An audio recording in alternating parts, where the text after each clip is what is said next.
Hello friends, welcome to our YouTube channel bay on science. पिछले video में हम लोग अलैंगिक जनन तक हम लोग पढ़ लिए थे। आज हम लोग का नेक्स्ट है लैंगिक जनन। इसको हम लोग पढ़ते हैं। उच्च वर्ग के पौधे एवं जंतुओं में सामान्यतः लैंगिक जनन सेक्सुअल रिप्रोडक्शन होता है। लैंगिक जनन में विपरीत लिंग वाले जीवों द्वारा, विपरीत लिंग का मतलब है नर तथा मादा, मेल और फीमेल युग्मक, इसका अंग्रेजी हो जाए गैमेट बनते हैं। नर तथा मादा युग्मक के संगलन फ्यूजन से युग्मनज जायगोट बनता है, जो विकसित होकर एक नए जीव का निर्माण करता है।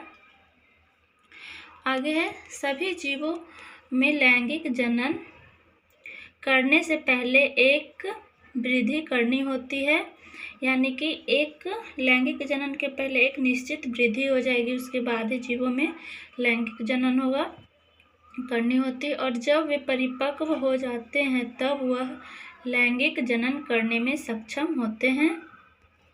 नेक्स्ट पॉइंट है, जंतुओं में वृद्धि की इस अवस्था को किशोरावस्था की प्रअवस्था कहा जाता है।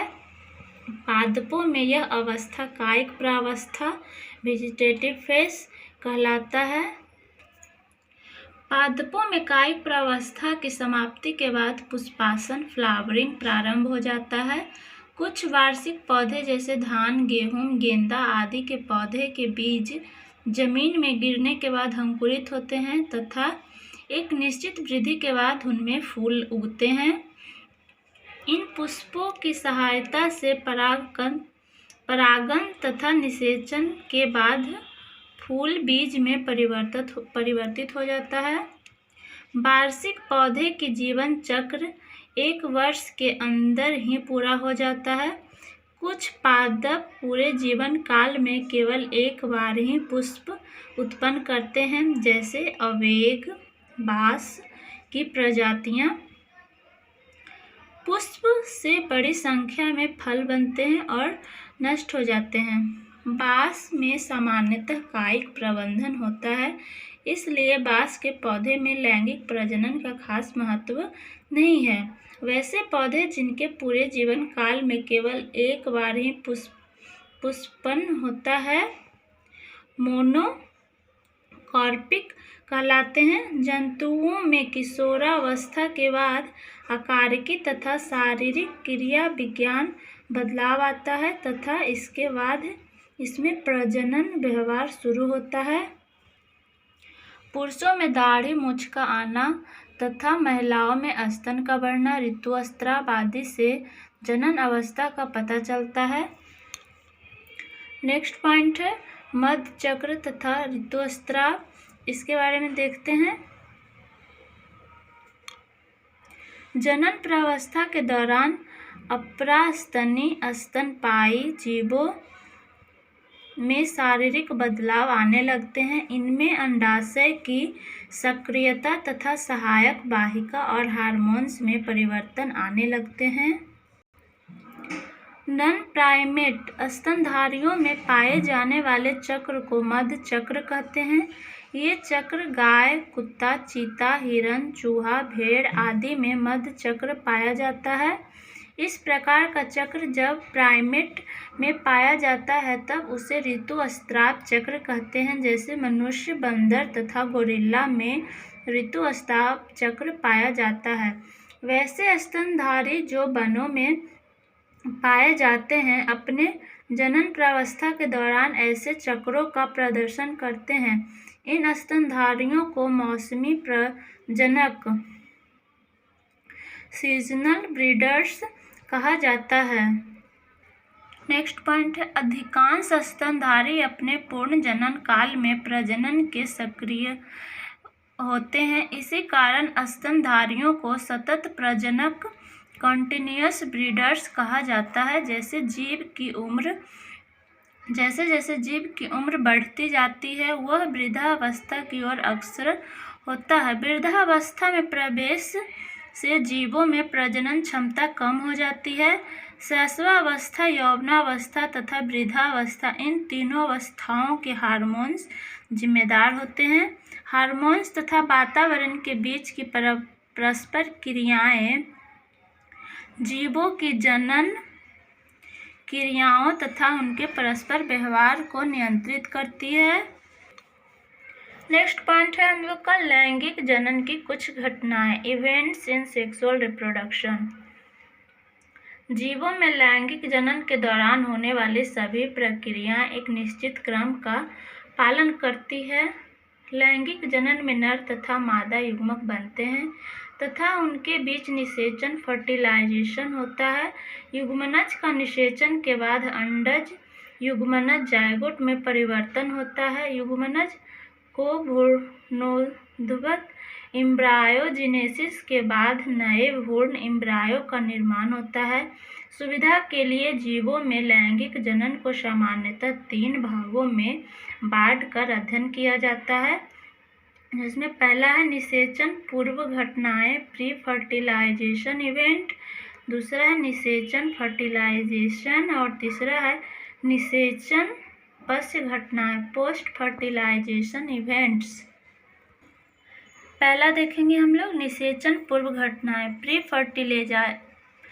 Fertilisation events. इसमें युग्मकों गैमेट के संयोजन से पहले सारी घटनाएं होती है। इनमें प्रमुख 2 घटनाएं होती है, युग्मक जनन जायगोटोजेनेसिस।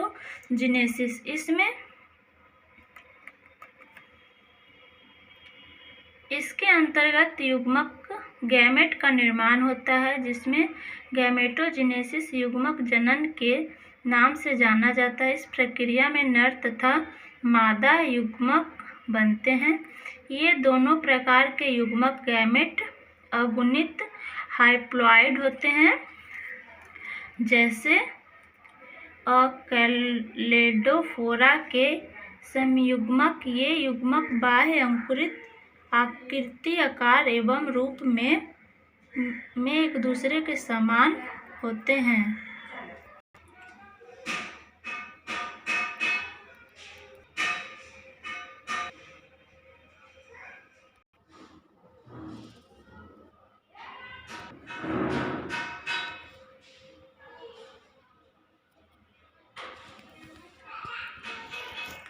यहाँ पर चित्र में कैलेडोफोरा का यहाँ पर चित्र है। ये एक शैवाल का समयुग्मक है। नेक्स्ट है उपरोक्त युग्मक को देखकर नर और मादा युग्मक का पता नहीं लगाया जा सकता है, क्योंकि ये दोनों गैमेट आपस में एकदम समान है। इसीलिए इसमें समयुग्मक आइसोगैमेट कहा जाता है। जो दोनों युग्मक देख के समान रहेगा वो आइसोगैमेट कहलाएगा। और यहाँ पर ये दूसरा गैमेट है, जो कि एक बड़ा गैमेट है, और जो फीमेल है, जो बड़ा सा गैमेट है गोल, ये फीमेल है, और ये छोटा गैमेट है, ये मेल है। चित्र है फ्यूकस के विषम युग्मक। इस युग्मक गैमेट में मादा गैमेट काफ़ी बड़ी तथा नर गैमेट छोटा होता है। इस गैमेट को इसके असमानता के लिए विषम युग्मक हेटेरोगैमेट कहा जाता है तथा फ्यूकस में नर युग्मक को पुमंग एंथ्रोजॉइड तथा मादा युग्मक गैमेट को अंड एक कहा जाता है।